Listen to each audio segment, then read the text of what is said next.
نبی رحمت علیہ الصلوۃ والسلام نے صحابہ کرام علیہم رضوان کے سامنے گزشتہ امتوں کے احوال ذکر فرمائے کہ 1,000 سال ان کی عمریں ہوتی تھی، 1500 سال تک وہ زندہ رہتے تھے۔ تو صحابہ کے دلوں میں تجسس پیدا ہوا کہ اگر عمر 1000 سال ہوگی تو نماز بھی تو 1000 سال ہی پڑھیں گے نا، اگر عمر 1500 سال ہوگی تو روزے، عبادتیں، یہ سارے کام بھی تو بڑے زیادہ کرتے ہوں گے۔ تو یہ شوق جب پیدا ہوا تو اللہ کریم نے فرمایا کہ محبوب میں ایک رات دیتا ہوں، لیلۃ القدر خیر من الف شہر، جو رات ایک ہوگی پر 1000 مہینے سے بہتر ہوگی، 1000 مہینے سے۔ یہ رات اگر کسی کو میسر آ جاتی ہے اور پھر وہ صدق دل کے ساتھ، یعنی توجہ کے ساتھ، انہماک کے ساتھ، احتساب کی نیت سے، گناہوں کی معافی کی نیت سے اگر وہ اس رات کا قیام کرتا ہے، عبادت کرتا ہے، ذکر کرتا ہے، دعا کرتا ہے، تو محبوب کریم علیہ السلام نے وعدہ فرمایا ہے کہ اللہ اس کے پچھلے سارے گناہوں کو معاف فرما دے گا۔ دین، شریعت، قرآن، اسلام یہ بحث کرنے نہیں آیا دنیا میں۔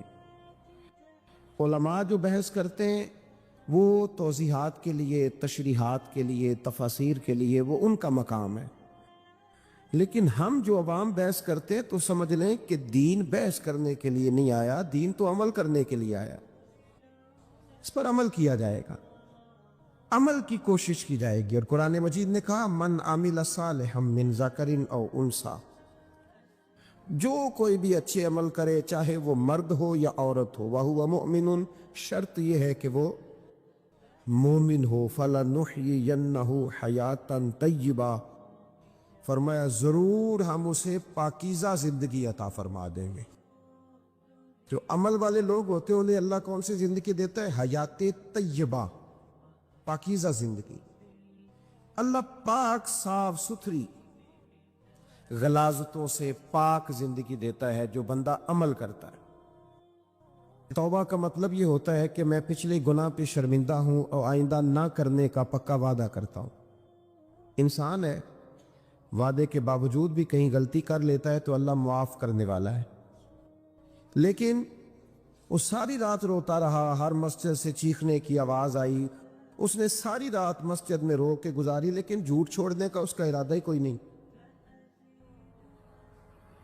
وہ تو کہہ رہا ہے 3 دن کا رمضان رہ گیا ہے، پھر میں نے دیکھ نہیں لینا تمہیں۔ فساد چھوڑنے کا اس کا پروگرام ہی کوئی نہیں۔ وہ تو میاں طے شدہ بات ہے کہ سویرے وہ دکان پہ جائے گا اور صبح جو بیسن بیچے گا نا سموسے اور پکوڑے کے لیے، اس میں بھی ملاوٹ کرنے کا ارادہ رکھتا ہے۔ تو یہ ساری رات توبہ توبہ کہنے کا کیا مطلب ہوا؟ کھل کے ساری رات اس نے توبہ توبہ کی۔ حضرت عمر فاروق رضی اللہ تعالیٰ عنہ کے بارے میں امام ابن جوزی نے لکھا ہے کہ رات کو نا گھر کے اندر بیٹھے بیٹھے اچانک رو پڑے حضرت عمر، 62 سال عمر ہے، خلافت کے آخری ایام چل رہے تو رو پڑے ایسے ہی گھر میں بلا وجہ ہی۔ آپ کی اہلیہ نے، زوجہ نے بیٹے کو اٹھایا، فرمایا پتہ کرو تمہارے باپ کو کیا مسئلہ ہے، کہیں کوئی تکلیف تو نہیں، درد تو نہیں، صاحبزادے آئے، ابا جی کیا بات ہے؟ فرمایا اماں کو بلاؤ۔ سب لوگ جمع ہو گئے تو جناب عمر فاروق رضی اللہ تعالیٰ عنہ فرمانے لگے کہ بیٹھو میرے ارد گرد۔ سب بیٹھ گئے تو فرمانے لگے آج جب میں مسجد سے نکلا تھا تو میرے نبی پاک کے سچے صحابہ، سچے رسول کے سچے صحابہ، حضور کے سچے غلام یہ کہہ رہے تھے کہ عمر بڑا ہی اچھا ہے، عدل والا ہے، انصاف والا ہے۔ تو ابا جی اس میں رونے والی کیا بات ہے؟ تو فرمانے لگے ڈر یہ لگتا ہے کہ باہر تو میں اچھا تھا، کہیں گھر میں تو نہیں کوتاہیاں کرتا رہا۔ میری بات پہ توجہ کرنا، کہیں گھر میں آپ باتیں سن لیں تو شاید جتنی میں کرتا ہوں دوسرا کار ہی کوئی نہ سکے، لیکن جب عمل کے راستے پہ ہم نکلتے ہیں تو وہ مسدود ہے، وہ پابند ہے۔ عمل کس نے کرنا ہے؟ آپ کوئی آیت پڑھیں تو یہاں غلطی نکالنے والے 20 لوگ مل جائیں گے، 20 لوگ، لیکن اس آیت پہ عمل کرنے والے کتنے ملیں گے؟ تو حضرت عمر فاروق رو رہے تھے، کہنے لگے کہیں تمہارے حقوق تو نہیں پامال کرتا رہا؟ تو آپ کی اہلیہ نے جب سنا تو وہ کہنے لگے عمر مجھے تو بڑا پرانا شکوہ ہے،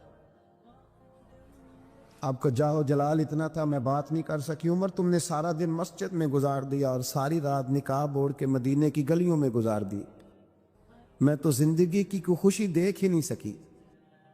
چاہ تو میرے اندر بھی تھے نا کہ میرا شوہر کچھ گھڑیاں بیٹھتا، کہیں مجھے لے کے جاتا، تو میں تو کچھ نہیں دیکھا، مجھے بڑا شکوہ ہے۔ تو حضرت عمر کہنے لگے چل اللہ کی رضا کے لیے معاف کر دے۔ بھئی معافی بیوی سے نہیں مانگی جا رہی، معافی اپنی غلطی کی مانگی جا رہی، یہ سمجھ لیں۔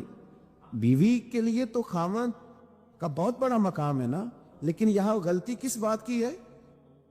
اپنی کمزوری پر غلطی کا اعتراف کر کے معذرت کا سوال کیا جا رہا ہے۔ تو حضرت عمر کہنے لگے معاف کر دے، تو اہلیہ کہنے لگی میں نہیں معاف کرتی، میری شرط پوری کرے۔ فرمایا وہ کیا؟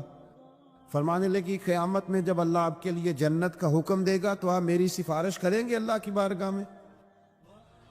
سفارش کریں گے یا اللہ مجھے کپڑے دھو کے دیتی تھی، میری عزت کی حفاظت کرتی تھی، میرے بستر کو پاک رکھتی تھی، کہیں گے؟ تو حضرت عمر فرمانے لگے تیرے ساتھ وعدہ رہا، رب نے اگر عمر کو اپنے فضل، اپنے کرم اور اپنے محبوب کے صدقے جنت دی تو عمر تیرے بغیر جنت میں نہیں جائے گا۔ عمل کا رستہ، عمل کا رستہ دیکھیں نا، 2 دفعہ استاد بات کرتا ہے، 2 دفعہ، اور کوئی زیادہ، ایک تو ہے نا کہ ایم اے اور جناب ایم ایڈ اور ایم فل اور پھر پی ایچ ڈی قسم کا استاد، ایک وہ جو matric P T C teacher ہے نا، وہ 2 دفعہ اسٹوڈنٹ کو کام کہے تو تیسری دفعہ وہ ناراض ہو جاتا ہے، کہتا ہے میں 2 دفعہ کہا ہے۔ بچے کو آپ 2 دفعہ کہتے ہیں اور اگر تیسری دفعہ کہنا پڑے تو غصہ آتا ہے نہیں آتا؟ بھئی تو نے اتنی دفعہ کہا تو سمجھ نہیں رہا بات کو۔ اور اگر اللہ کریم قرآن مجید میں سینکڑوں دفعہ کہے نماز پڑھو، سینکڑوں دفعہ، اور یہ بہانے کر رہا ہے، یہ بھی پروگرام بنا رہا ہے، پھر کہتا ہے میں بے چین رہتا ہوں، میں بے قرار رہتا ہوں۔ عمل کا رستہ اس کو اختیار کریں، آپ سکون میں رہیں گے۔ بد عمل آدمی اور بے عمل آدمی یہ ہمیشہ پریشان رہتے ہیں، ہمیشہ۔ عمل کریں، توبہ کریں تو پھر بدل جائیں، پھر تبدیلی آئے، اور یہ کوئی مشکل کام نہیں، جو بدلنے والے تھے وہ بدل گئے، بڑا کچھ کرتے تھے پر پھر وہ لوگ بدل گئے۔ حضرت فضالہ رضی اللہ تعالیٰ عنہ کہتے ہیں کہ میں بڑا دلدادہ تھا عورتوں کا، اور میرا ماحول یہ تھا کہ میں قتل بھی کر لیتا تھا، معاذ اللہ چوری بھی کر لیتا تھا، اور رات میری طبیعت تھی معاذ اللہ نہیں سے نہیں عورت کے پاس جانا۔ کہتے ہیں ابو جہل نے اعلان کیا کہ جو نبی پاک علیہ السلام کا سر اقدس معاذ اللہ کاٹ کے لائے گا، نقل کفر، کفر نہ باشد، 100 سرخ اونٹ انعام ملے گا۔ تو میں نے ارادہ کر لیا کہ میں بہت سارا انعام حاصل کروں گا۔ قرآن مجید میں نا اللہ فرماتا ہے کہ بہت سارے لوگ ایسے ہیں جنہیں اگر میں رزق میں کشادگی دے دوں، زیادہ پیسے دے دوں، فرمایا باغی ہو جائیں، وہ سرکش ہو جائیں۔ یہ بہت سارے لوگوں کو جو اللہ تبارک و تعالیٰ اعتدال میں رکھتا ہے تو یہ ان کے لیے بہتر ہے۔ ہر بندہ دولت کے ہوتے ہوئے نیک ہو سکتا، تو یہ اللہ اگر رکھتا ہے نا اعتدال میں تو شکر کرے اللہ کا، ورنہ تو لوگ عیاشیاں کریں، پتہ نہیں کیا کچھ کر گزرے۔ تو حضرت فضالہ کہتے ہیں کہ میں نے خنجر تیار کیا اور میں نے بغل میں اس کو چھپایا، اوپر میں نے چادر اوڑھ لی۔ اب مجھے پتا تھا ظہر کی نماز کے بعد نبی پاک صلی اللہ علیہ وسلم طواف کعبہ کے لیے، بیت اللہ شریف کے طواف کے لیے جاتے ہیں۔ کہتے میں بھی اس طرف بڑھا، رستے میں نا وہ خاتون جس کے گھر میں نے رات آنا تھا، میں نے دروازے پہ دستک دی، میں نے کہا کہ تیار رہنا، تیار رہنا، آج میں بڑے پیسے لے کے آؤں گا۔ اسے میں نے یہ کہا اور پھر میں چلا گیا بیت اللہ شریف کا طواف کرنے۔ کہتے ہیں اللہ کے محبوب بھی طواف کر رہے تھے تو میں نے بھی طواف شروع کر دیا۔ ارادہ یہ تھا کہ جہاں نبی پاک علیہ السلام میرے قریب سے گزریں گے تو موقع پا کر میں حضور کے جسم اقدس پر خنجر کھوپ دوں گا اور معاذ اللہ شہید کر دوں گا۔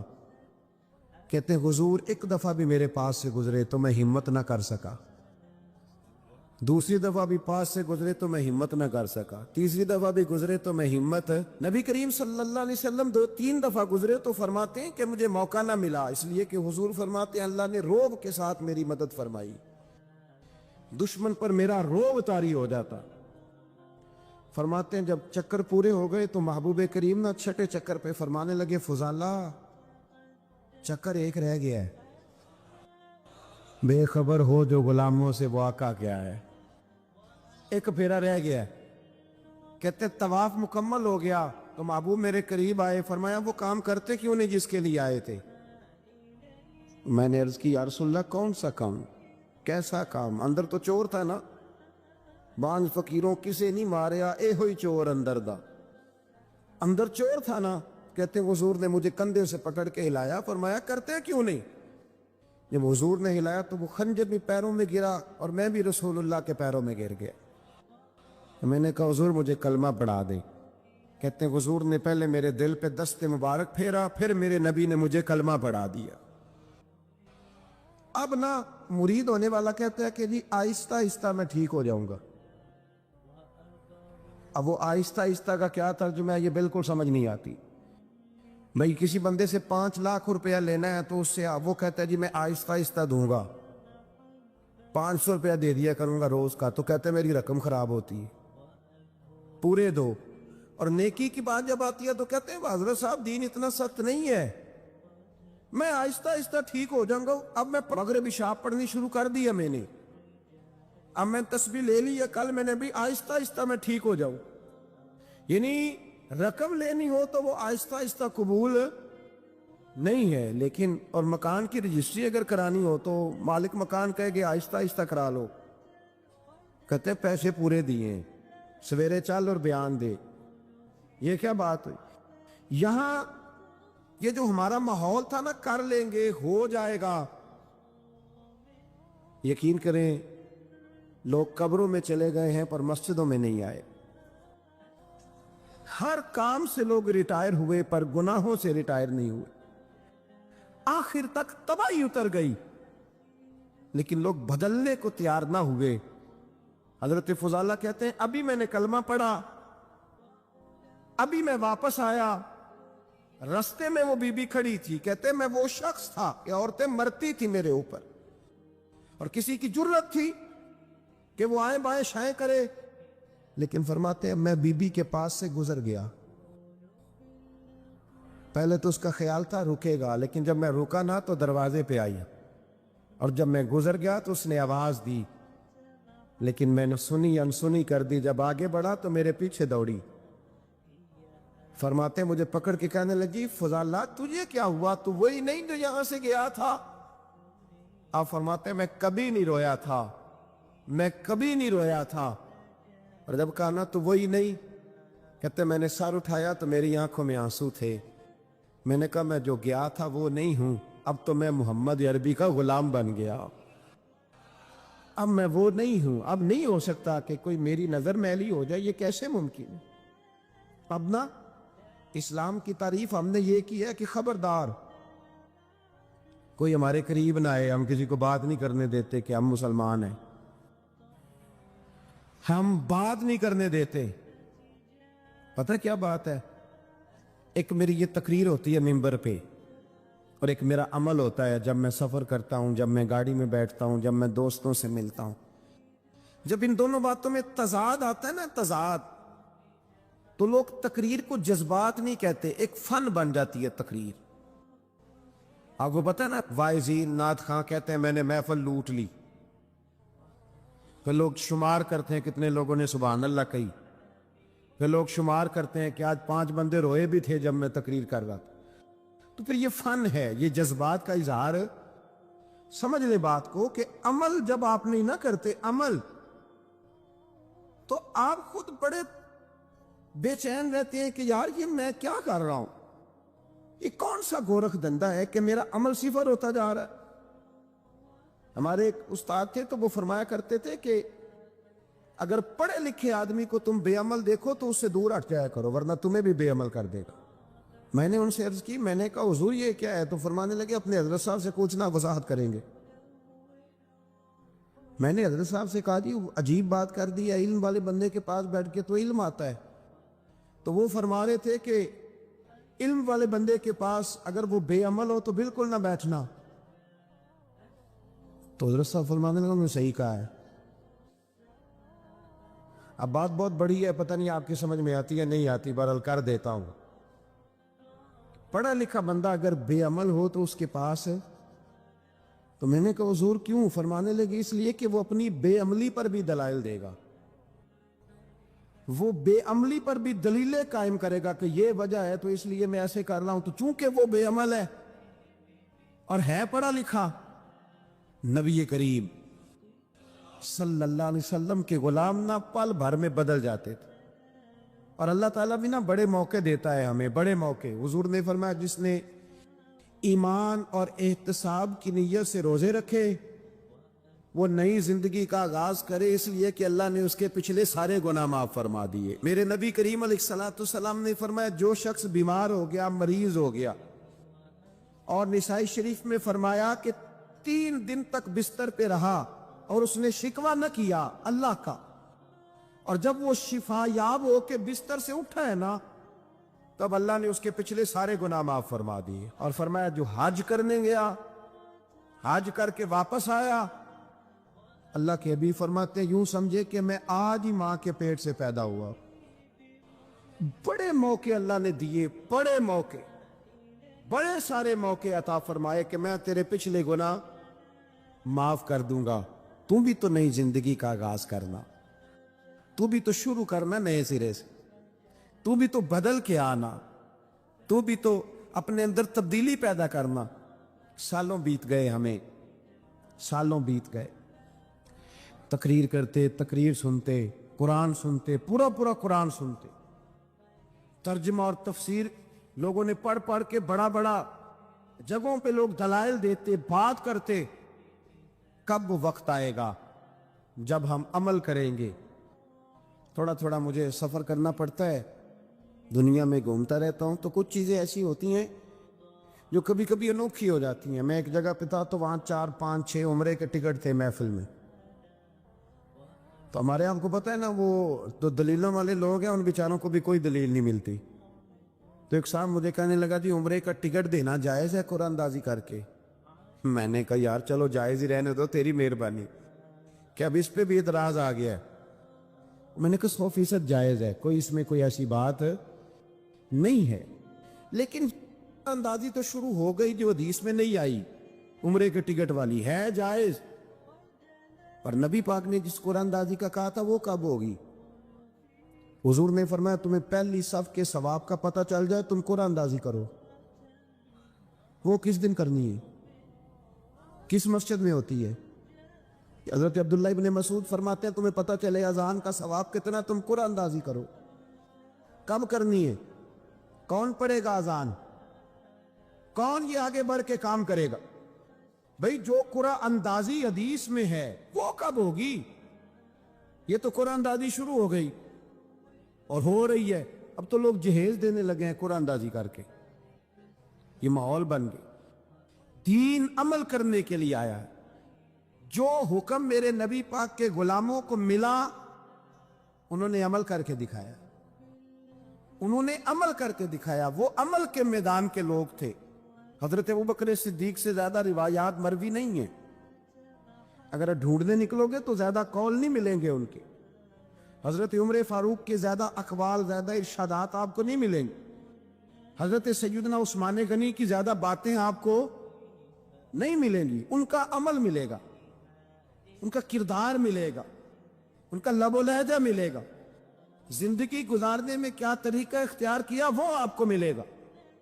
اب تو وہ لوگ رخصت ہو گئے جن کے عمل سے لوگ زندگی پکڑتے تھے، عمل سے، کردار سے۔ تو عمل کا راستہ کب اختیار کریں گے؟ آگے کب بڑھیں گے؟ میرے رسول کریم صلی اللہ تعالی علیہ وسلم کے غلام عمل کرتے تھے، اور جب عمل کرتے تھے پھر اس کا ریزلٹ آتا تھا۔ یاد رکھنا، ریزلٹ نیتوں کا آتا ہے، ارادوں کا آتا ہے، عمل کا آتا ہے۔